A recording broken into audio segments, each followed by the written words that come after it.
Ang mga kongresista tila nasasanay na diktahan ang Senado kaugnay sa gusto nilang mangyari sa impeachment.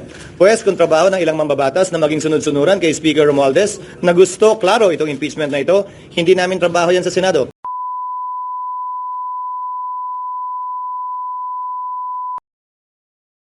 Sir, may mga congressman who are saying na either natatakot ka daw o pinoproteksyonan mo si Vice President Sara Duterte kaya daw na-atras yung impeachment proceedings. Ano pong sagot niyo doon? Siguro napatunayan ko na yan sa tagal ko sa paninilbihan sa pamahalaan na hindi ako gumagalaw at nagpapasya base sa anumang takot. Ika nga sa Biblia, do it always afraid. At sinabi na rin naman ni Vice President Sara na hindi siya sang-ayon sa mga panahon na yan. Okay, sir, kasi kanina din meron kayong nabanggit na parang hindi kayo sunod-sunuran o sunod-sunod? Ang mga kongresista tila nasasanay na diktahan ang Senado kaugnay sa gusto nilang mangyari sa impeachment. Pwes kung trabaho ng ilang mambabatas na maging sunod-sunuran kay Speaker Romualdez na gusto, klaro, itong impeachment na ito, hindi namin trabaho yan sa Senado. Hindi ko rin trabaho yan bilang tagapangulo ng Senado.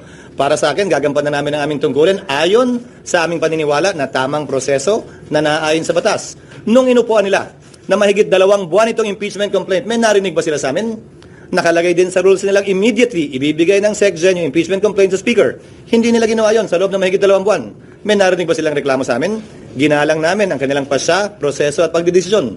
Yan sana ang inaasahan ko rin sa kanila. Subalit maging ganun pa man, hindi ko pwede silang gawin, piliting gawin o hindi gawin ng partikular na bagay. Gayon din sila.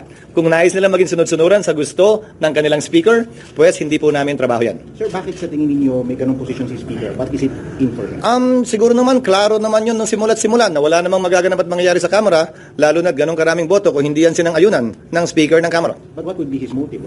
Hindi para sa akin na sabihin yan. Siguro para na yan sa mga magaling sa mga political na analysis kaugnay ng kasalukuyang sitwasyon at darating na panahon. Pero klaro, ang Senado ay hindi sunod-sunuran sa Kamara kaugnay sa anumang bagay. Kabilang na ang impeachment, anuman ang ingaw-ngaw o sabihin nila.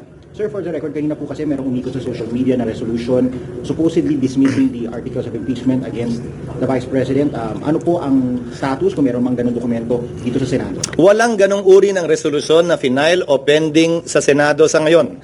Ano mang kumakalat na resolusyon na wala namang author na pinakita lamang din sa akin ng media ay ika nga mere scrap of paper unless may mag-file niyan, unless may mag-author niyan, unless pagdebatihan niyan, at unless pagbotohan niyan. As of last night, even this morning, tinanong ko dahil sa mga katanungan ng media, wala pong ganyang uri o parehong resolusyon na i-final o inihain sa Senado sa ngayon. Kaya wala kaming aaksyon resolusyon pareho o kaugnay o malapit sa lumalabas ngayon. Sir, pero marami pa namang araw bago ang end of session. Actually, 4 na lang. Kung may mag-file, actionan ba ninyo? Kung may magmomosyon, naaksyonan yan, pagdedebatihan yan at pagbobotohan. Pero kung walang mag-file, wala kaming aaksyonan. Sinabi ko na yan dati. The Senate is a deliberative body whose plenary is supreme. Ano mang ginagawa namin, pinapadaan sa botohan. Na walang sinabing pagbotohan to dahil tinatanong naman palagi, any objection? Pag wala, ibig sabihin, lahat sumang-ayon. Pero bawat ginagawa namin, pati na rin pagtawag ng roll, hindi ba? Pagtawag ng reference of business, pagtayo ng isang miyembro, lahat po yun pinagbobotohan sa pamamagitan ng simpleng katanungan, any objection.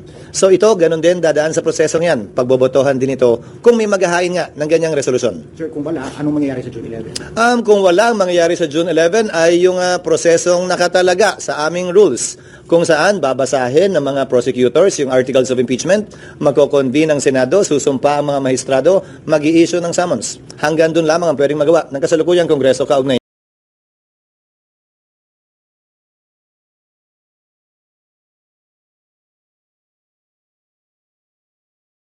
Sir, may mga congressman who are saying na either natatakot ka daw o pinoproteksyonan mo si Vice President Sara Duterte kaya daw na-atras yung impeachment proceedings. Ano pong sagot niyo doon? Siguro napatunayan ko na yan sa tagal ko sa paninilbihan sa pamahalaan na hindi ako gumagalaw at nagpapasya base sa anumang takot. Ika nga sa Biblia, do it always afraid. At sinabi na rin naman ni Vice President Sara na hindi siya sang-ayon sa mga panahon na yan.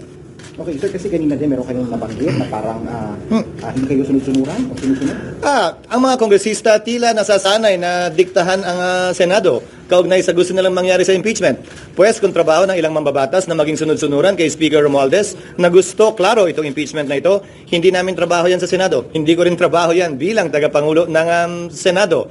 Para sa akin, gagampanan namin ang aming tungkulin ayon sa aming paniniwala na tamang proseso na naayon sa batas. Nung inupuan nila na mahigit 2 buwan itong impeachment complaint, may narinig ba sila sa amin? Nakalagay din sa rules nilang immediately ibibigay ng SecGen yung impeachment complaint sa Speaker. Hindi nila ginawa yon sa loob ng mahigit 2 buwan. May narinig ba silang reklamo sa amin? Ginalang namin ang kanilang pasya, proseso at pagdidesisyon. Yan sana ang inaasahan ko rin sa kanila. Subalit maging ganun pa man, hindi ko pwede silang gawin, piliting gawin o hindi gawin ng partikular na bagay. Gayon din sila. Kung nais nilang maging sunod-sunuran sa gusto ng kanilang speaker, pues hindi po namin trabaho yan. Sir, bakit sa tingin ninyo may ganung posisyon si Speaker? What is it in for him? Siguro naman, klaro naman yun nung simula't simulan na wala namang magaganap at mangyayari sa Kamara, lalo na't ganong karaming boto kung hindi yan sinang-ayunan ng Speaker ng Kamara. But what would be his motive? Or Hindi para sa akin na sabihin yan. Siguro para na yan sa mga magaling sa mga political na analysis kaugnay ng kasalukuyang sitwasyon at darating na panahon. Pero klaro, ang Senado ay hindi sunod-sunuran sa Kamara kaugnay sa anumang bagay. Kabilang na ang impeachment, anuman ang ingaw-ngaw o sabihin nila. Sir, for the record, kanina po kasi merong umikot sa social media na resolution supposedly dismissing the articles of impeachment against the Vice President. Ano po ang status kung meron mang ganung dokumento dito sa Senado? Walang ganong uri ng resolusyon na final o pending sa Senado sa ngayon.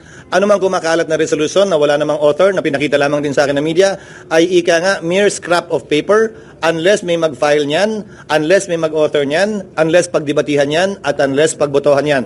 As of last night, even this morning, tinanong ko dahil sa mga katanungan ng media, wala pong ganyang uri o parehong resolusyon na i-final o inihain sa Senado sa ngayon. Kaya wala kaming aaksyon ng resolusyon pareho o kaugnay o malapit sa lumalabas ngayon. Sir, pero marami pa namang araw bago ang end of session. Actually, 4 na lang. Kung may mag-file, action ang ba ninyo? Kung may magmomosyon, na-aksyonan yan, pagdedebatihan yan at pagbobotohan. Pero kung walang mag-file, wala kaming aaksyonan. Sinabi ko na yan dati. The Senate is a deliberative body whose plenary is supreme. Ano mang ginagawa namin, pinapadaan sa botohan. Na walang sinabing pagbotohan to dahil tinatanong naman palagi, any objection? Pag wala, ibig sabihin, lahat sumang-ayon. Pero bawat ginagawa namin, pati na rin pagtawag ng roll, hindi ba? Pagtawag ng reference of business, pagtayo ng isang miyembro, lahat po yun pinagbobotohan sa pamamagitan ng simpleng katanungan, any objection. So ito, ganun din, dadaan sa prosesong yan. Pagbobotohan din ito kung may maghahain nga ng ganyang resolusyon. Sir, kung wala, anong mangyayari sa June 11? Kung wala ang mangyayari sa June 11 ay yung prosesong nakatalaga sa aming rules kung saan babasahin ng mga prosecutors yung articles of impeachment, magko-convene ang Senado, susumpa ang mga maestrado, mag-i-issue ng summons. Hanggang doon lamang ang pwedeng magawa ng kasalukuyang Kongreso kaugnay.